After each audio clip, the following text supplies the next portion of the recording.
and so he obviously is going to have a much better mirror than Grubby is going to have. And you'll see that Todd doesn't play the most serious strategy known to man, yet it still can be rather effective. And I guess that's the whole point behind this portion of the audio. So I'm at the 1 minute mark. I hope you guys are too. We're going to get unpaused in 5, 4, 3, 2, 1, unpause.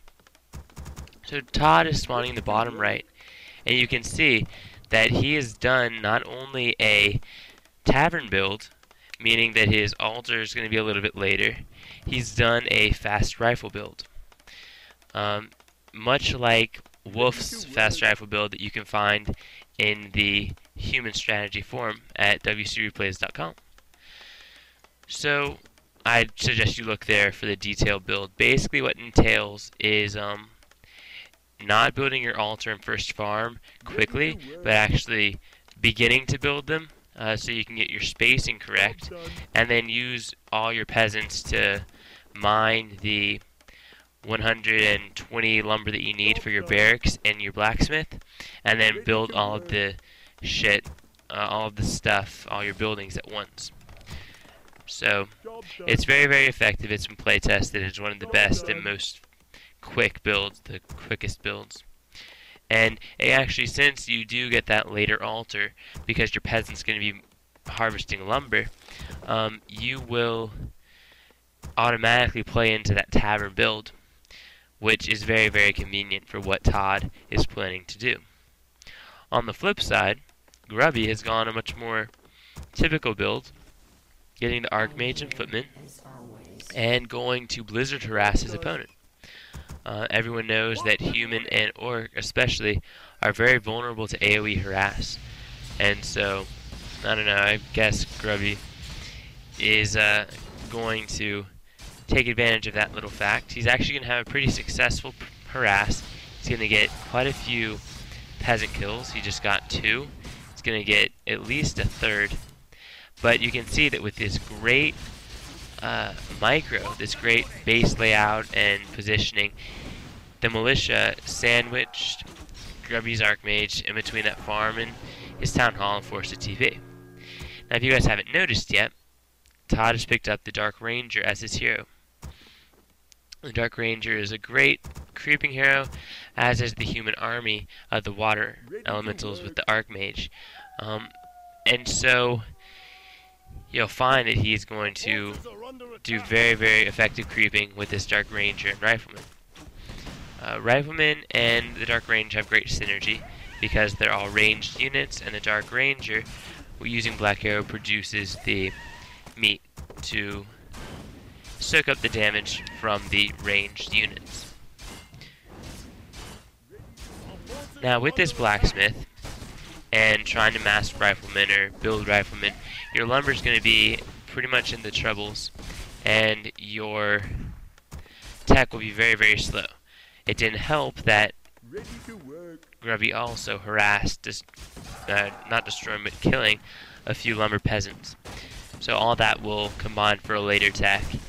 But you can see that, well, yeah, so he's going to push again.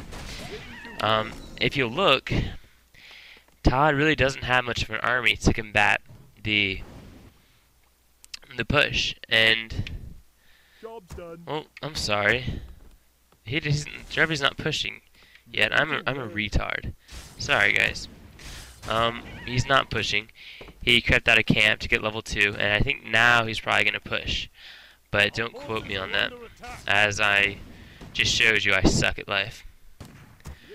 So, yeah, okay, here comes the push. I'm not losing my mind terribly, or completely. And I'd say now is where Todd is most weak. Because you can, if you didn't notice, Grubby had just researched defend, and so rifleman damage is going to be very reduced. He only has 3 riflemen as well, which really isn't enough to compete with 5 footmen and an Archmage anyway, with or without defend.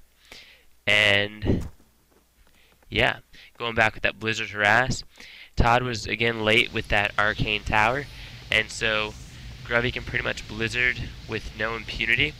And even if he's not dealing any damage to any peasants, you can see that Todd quickly moved his gold peasants away from the area of effect damage. He was still preventing Todd from mining gold, which is, anytime you can trade mana for resources, you're going to want to do it. And that's just a rule of thumb pretty much in any matchup with any strategy. So now here's a big mistake by Grubby.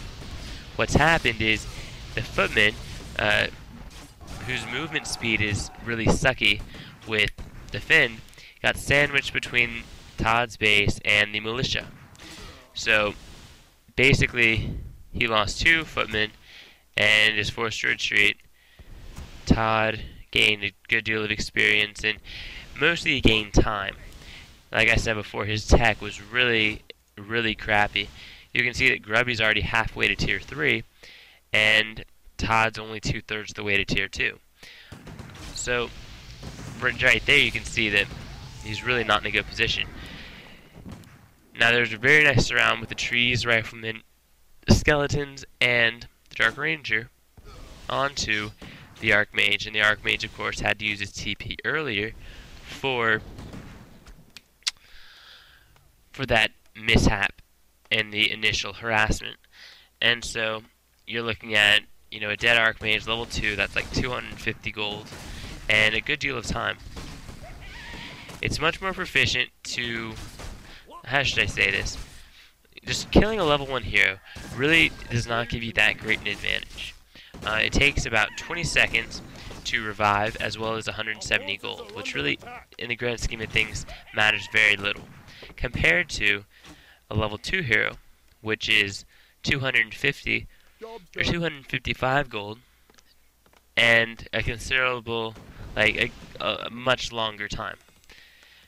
So, I don't know, I've seen really unfortunate experiences or really unfortunate incidences where someone would reach level 2 just before being killed, and then of course he doesn't get any advantage for having level 2, yet he has to revive a level 2 hero. So there's nothing you can really watch out for. But if you're ever close to gaining a level, go on and TP out, because especially if that level is going to be crucial and make your hero exponentially better, you're not going to want to wait. So, little bit of dancing around. There's not too much to say right now because I'm not going to really go into the whole micro thing, but the human army really has crappy movement speed, except for knights and gyrocopters and some air, whatever.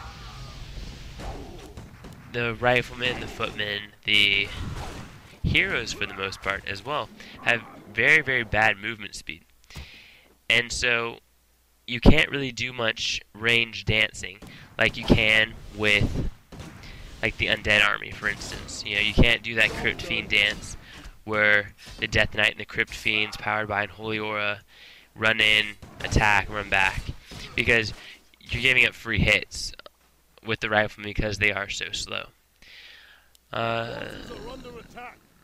Grubby, not Grubby, but Todd has picked up the Panda second.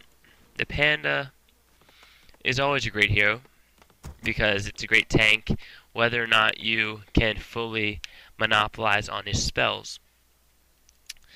And he seems like a great complement to the Dark Ranger because he is such a great tank, and so he can help supplement the Skeleton Army, as well as that Breath of Fire Haze combo, which reduces the health of everything, making it susceptible to the Dark Ranger focused fire. Grubby, on the other hand, decided to go